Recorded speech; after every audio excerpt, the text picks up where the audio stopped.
Nu, kas tad ir puncīts jau? Vakarnakts izēšanās nav palikusi bez sekām. Vai nopietni? Nav ritīgi? Šoreiz Silvijas Puncītis, kurš parasti ir kā no tērauda, ir saniķojies. Scrambled egg with sausage. Šī nebūs pirmā reize, kad kādam no viņiem pirms lidojuma ieslēdzas iekšējais ūdenskritums, jeb vēdera detoks. Par laimi tālu nav jālido, tikai līdz Taizemes ziemeļiem, uz Čiangrai. Līdzīgs pārlidojums ar līdzīgiem nikiem jau kaut kad ir bijis.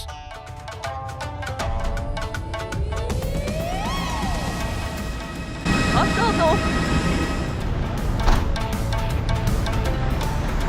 Where you come from? Latvijā.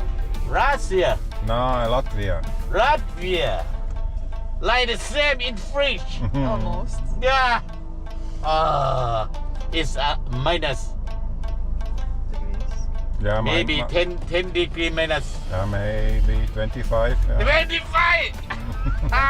Yeah. I can't sleep. I can't stay in your country. Because in Thailand, always hot. Yeah. Now it's the winter. Yeah. Yeah, how many degrees? 28 degrees. Not when summer. Yeah, in your country it's summer, Yeah. but in Thai it's winter.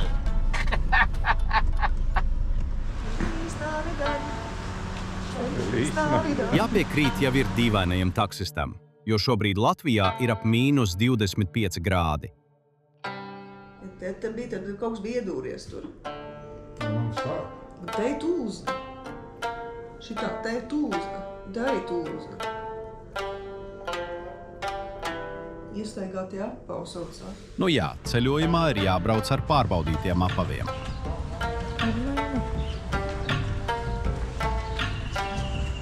Čangraju.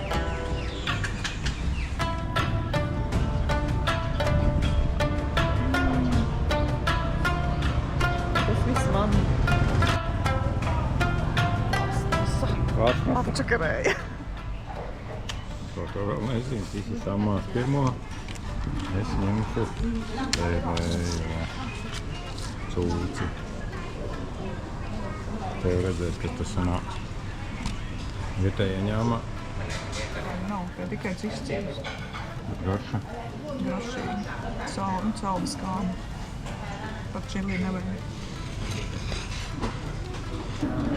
Kā Taizemes ziemeļos kausas un ēd, bet šitās garšas. Tā vien liekas, ka šie jaunieši ir atbraukuši šeit izēsties. Un izskatās, ka Silvijai vēdera sistēma ir restartējusies. Es gandrīz droši var apgalvot, ka es neko garšīgāk neesmu. Šausmas, un tas ir tikai cūku sāda. Nu, tā ir tikai cūku sāda. Bet ne tik garšīgi. Vajadzētu tak aizbraukt uz kādu no slavenajiem pilsētas tempļiem. Varbūt vēl varētu paspēt. Ak, kungs. Lai gan diez vai, jo pulkstens ir jau pāri 5. Ir baltais templis. Tikai, diemžēl, jau slēgts. Tāda pati ķibele jau gadījās pirms kādiem 11 vai 12 gadiem. Baltais templis atkal bija ciet. Atkal, jā. Nozīmē, ka vēlreiz Šī abi par to tā ļoti nemaz neskumst. Arī bez tempļiem Taizemes ziemeļos ir ko darīt. Ar to pašu auto abi laiž uz Lalita kafē. Piši. Nu, ja tavā izpratnē ir paradīze, tad tā ir šeit, ja? Ko? Aigars nemirkli nešaubījās, ka Silvijai te patiks.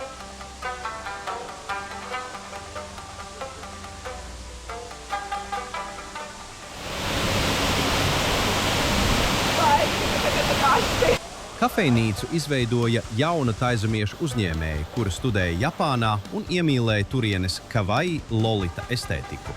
Rozā krāsas, ziedus, romantisku anime sajūtu. Atgriežoties Čiangrai, viņi gribēja radīt vietu, kas būtu pilnīgi pretēji tipiskajām taizemes kafejnīcām ar koku un industriālo stilu.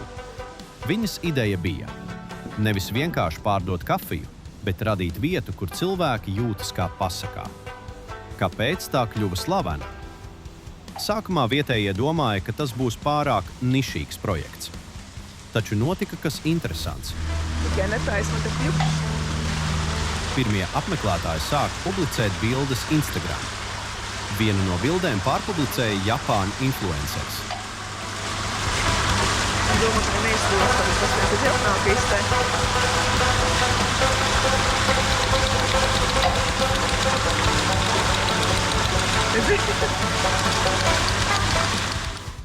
Pēc tam kafejnīca pēkšņi kļuva populāra starp ķīniešu un korejiešu turistiem. Tā Čiangrai, kas parasti slavens ar tempļiem, pēkšņi ieguva arī rozā pasaku kafejnīcu kā apskates vietu. Daži vietējie saka, uz Balto templi brauc dvēselē, uz Lolita kafē Instagramam.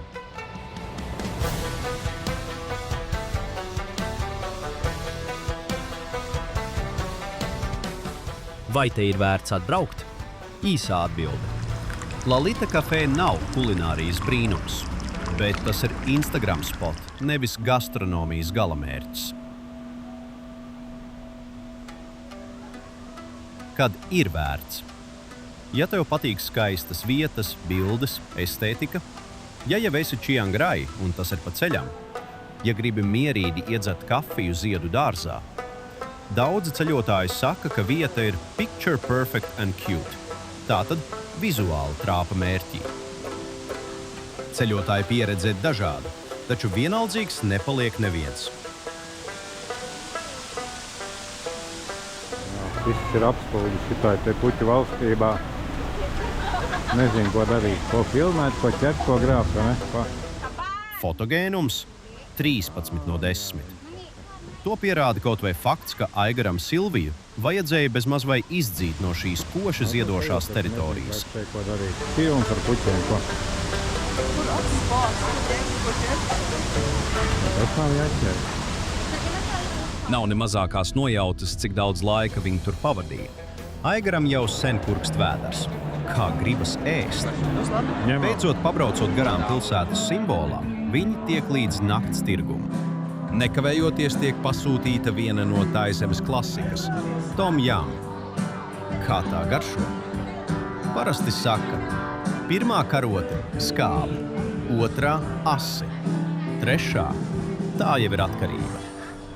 Bīriešu cilvēkam tik daudz laika pavadīt tādā ziedu un košumkrūmu pārpilnībā ir nedaudz bīstām. Man nav īsts, jā, vajag. Nereti tas var iedarboties apreibiņoši. Mašīntum aizmugurs skaties? Jā, viens viņas. Vēl 10 minūtes bija tā vakar. Neklādā pacietība. Bankokā vien reģistrēts 9 miljonu mašīnu. Čiangrajā varbūt tā vienkārši pusi no tā. Puse jau diez vai, bet vai tad vienmēr skaitļi ir tik svarīgi? Ir vēla nakts, laiks gulēt. Rīt viņiem atkal agrais rīts.